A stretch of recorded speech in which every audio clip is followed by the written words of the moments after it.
Hey guys, what's going on? Welcome back to 314 Sports. We are here with another video. First of all, I'd like to say sorry for not posting much. I've been very busy with other things and I haven't had time to. But we are posting now, and today we're going to be talking about blowouts. Now, when we think of something like the NBA playoffs, or any playoffs in particular, we think of close games and even matchups, and teams willing to fight it out, and teams that are closely matched, and we're expecting great games. But not all the time does that happen. Now, today we're going to be counting down the 5 worst blowouts in NBA playoff history.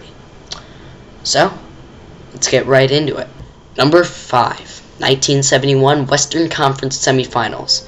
The Milwaukee Bucks defeated the San Francisco Warriors by a final score of 136-86, a 50-point margin. The Warriors trailed the Milwaukee Bucks by 20 points at the end of the first quarter, and at halftime, they had trailed 69-35.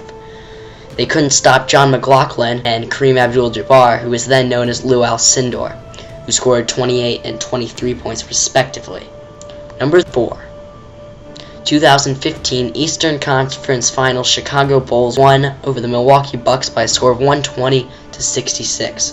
This was a 54-point victory, and I think you guys remember this one. The Bucks looked upstart. They looked like they were about to upset the Bulls. Well, this pretty much just changed the whole thing. Milwaukee shot 32% from the field, but the Bulls managed to hit a remarkably high 51% of their shots and an even higher 50% of their three-pointers.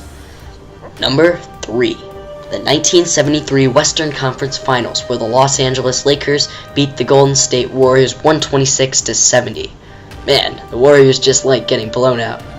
Or choking serious way. But anyway, we're talking about the 1973 Finals. Or Western Conference Finals. The Los Angeles Lakers grabbed a commanding 3-0 series lead in the Western Conference Finals, blowing out the Golden State Warriors by a score of 126-70. The high score for the Warriors, Rick Barry with 10 points. No one could stop Jim McMillan, Mel Counts, Jerry West, and 36-year-old Wilt Chamberlain. If he was younger, the outcome could have been a whole lot worse.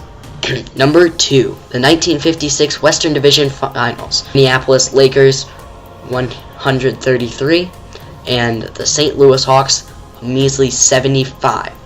Minnesota Lakers were down 1-0 entering Game 2, and back in 1956, well, it was only a best-of-3 series. So, if the Lakers lost that night, they would be eliminated. Well, they didn't lose.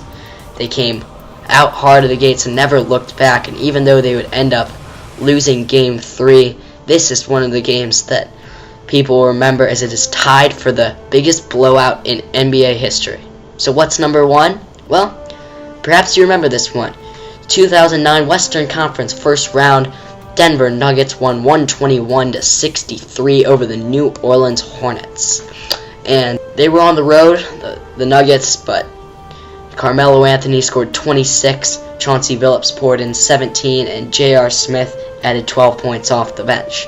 The Hornets struggled to hit shots, shooting 31% from the field, and the Nuggets shot a very, very high 56%, and this game would put New Orleans in a 3-1 hole, and they would be destroyed in the next game, losing by 21, as that would end the season for that Hornets team. But the reason I picked this one over the previous one, despite being the same score, is it's a lot different game from back then, and it's a lot harder to score.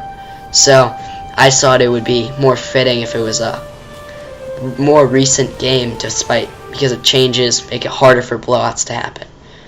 But do you agree with the list? What was the biggest blowout you ever remember? Let me know in the comments down below. Thank you guys for tuning in to 314 Sports. It's been a pleasure having you. Until next time.